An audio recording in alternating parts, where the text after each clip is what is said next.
Hello friend, आप सभी लोगों को वेलकम है अपराजिता नर्सरी टीचर्स ट्रेनिंग में। इससे पहले हम एक वीडियो डाले हुए हैं इस पे, वो मतलब समझिए तो इंट्रो है, थोड़ा बहुत उसमें बताया गया है कि क्या सब करना पड़ेगा नहीं करना पड़ेगा। आज ये तो बताया है कि सारा कुछ दे दिया है, क्वेश्चन यहाँ पे डील हो रहा है। एक क्वेश्चन हमने बता दिया है, अब दूसरी क्वेश्चन बताने जा रहे हैं।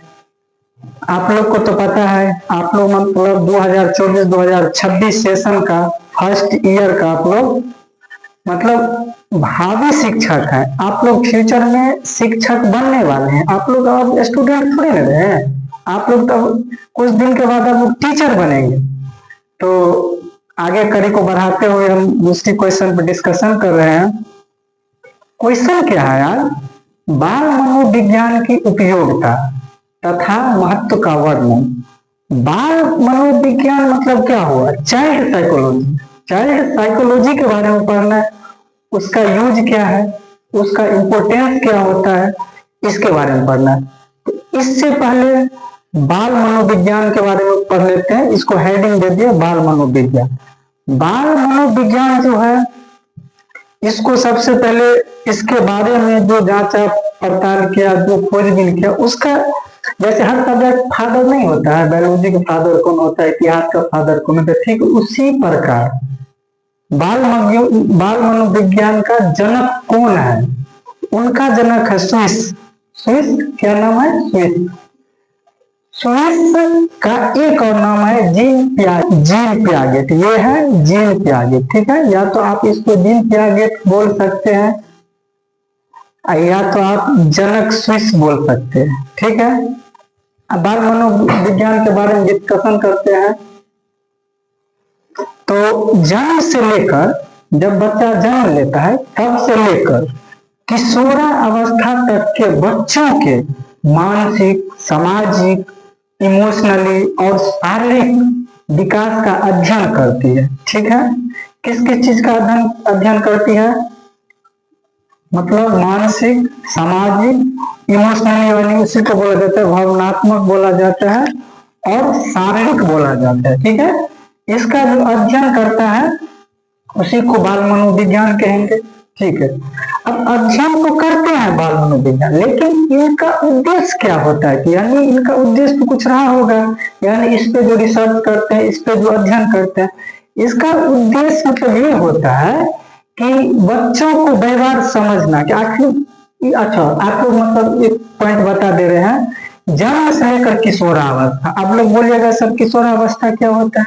किशोरावस्था होता है बाबू 12 to 18 ईयर, यानी 12 साल से 18 साल तक के बीच को किशोरावस्था बोला जाता है, जिसको आंधी तूफान का काल भी बोला जाता है। इस टाइम में बच्चा तो बहुत कम ही उम्मीद होता है कि जो अपने आप को मतलब संभाल लेता है। तो इस टाइम में मतलब 90% बच्चा अपने दिमाग का काम करता है, इसमें उसको माता पिता से कोई मतलब नहीं रहता है।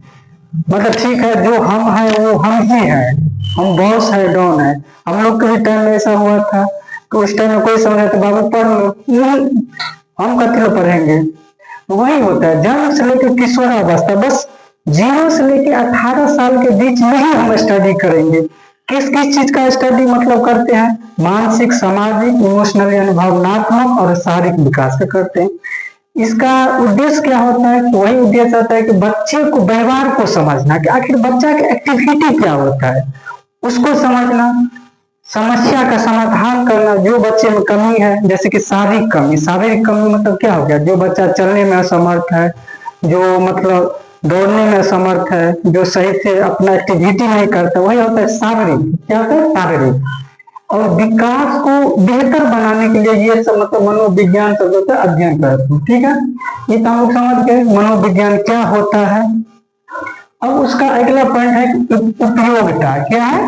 उपयोगिता। उपयोगिता के बारे में आप समझेंगे। तो इसका इम्पोर्टेंस क्या है? इसका इम्पोर्टेंस है कि इम्पोर्टेंस है शारीरिक मानसिक समस्या का पता लगाने में मदद करता है।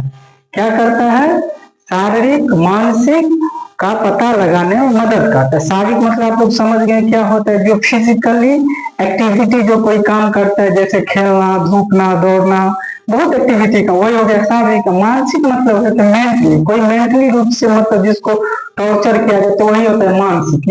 इस सब का समस्या पता करने में मदद मिलता है। दूसरा क्या होता है, व्यवहार में। अब बच्चों की एक्टिविटी का जो होता है उसको व्यवहार में मतलब पता लगाने में मदद करता है। बच्चे का क्या एक्टिविटी है, आप लोग समझते हैं बच्चा मतवाला होता है, बचपन में वो सब अपने मन का काम करता है, मतलब ये होता है संचार बेहतर के लिए। अब संचार मतलब क्या होता है कि बातचीत, यानी एक दूसरे से जो बातचीत करे उसको मतलब बेहतर बनाने के लिए होता है। और मानसिक स्वास्थ्य, मानसिक बताइए दिए, जो मेंटल से जोड़ता है, जो मानसिक से जोड़ता है, जैसे हाँ तो वो सब होता है। और विकास को बेहतर करने के लिए इसका उपयोग किया जाता है। और क्या होता है, भावनाओं को नियंत्रण का। अब भावनाओं मतलब क्या, अब जो बच्चा, आप जैसे आप किसी को बच्चा को आप डांट दीजिए, ठीक है, आप किसी बच्चे को आप डांट दीजिए, बच्चा क्या होगा अंदर से मतलब वो रोएगा, मतलब अंदर से उसको मतलब भावना इमोशनली वो क्या हो गया, प्रताड़ित हो गया है।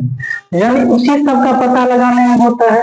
विकास के संभावित कारणों का पता लगाना। अब विकास का चरण होता है, विकास का चरण क्या होता है, जैसे कि एक मनोवैज्ञानिक है, जीन प्याजे है, आप लोग को अभी नहीं आया, कभी आएगा तो हम पढ़ा देंगे। जीन प्याजे जो था वो भी मतलब विकास का जो होता है चरण बताए थे।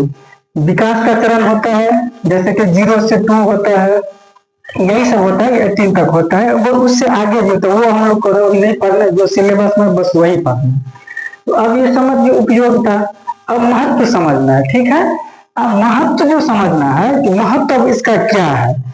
सबसे ज्यादा महत्व बच्चों का विकास, सबसे ज्यादा वातावरण इफेक्ट होता है। जैसा वातावरण रहेगा बच्चों का विकास वैसा रहेगा। अब अपना लोग देख लीजिए, मतलब अब वातावरण का मतलब क्या होगा कि अब हमारा मतलब समाज जो है, समाज जैसा रहेगा हम मतलब वैसे मतलब डेवलप करेंगे।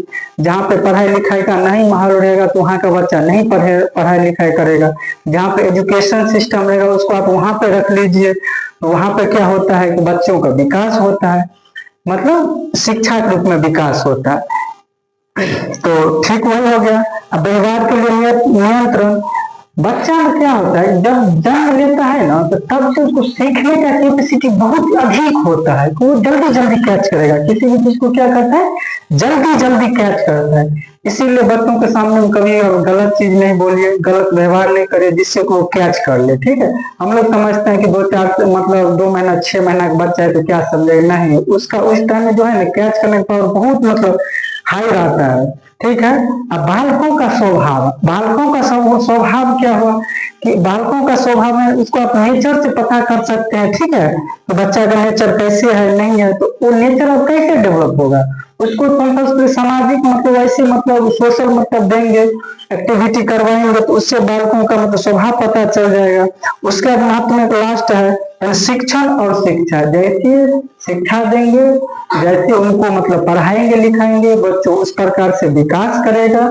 तो यही होता है। यानी अब ये क्वेश्चन हो गया, ठीक है। बाल मनोविज्ञान की उपयोगिता, तो बाल मनोविज्ञान तो आप लोग समझ गए हैं, उपयोगिता भी समझ गए हैं, महत्व भी समझ गए हैं। अगर आप लोग को कुछ दिक्कत हो कमेंट सेक्शन में आके, जो भी कुछ दिक्कत हो आप लोग वहां पे पूछ सकते हैं। फिर हम आके नेक्स्ट वीडियो में, नेक्स्ट लेक्चर में आके हम आप लोग का वो जो भी कंफ्यूजन होगा वो हम क्लियर कर देंगे। अब हम दूसरी वीडियो में मिलते हैं। जय हिंद, जय भारत।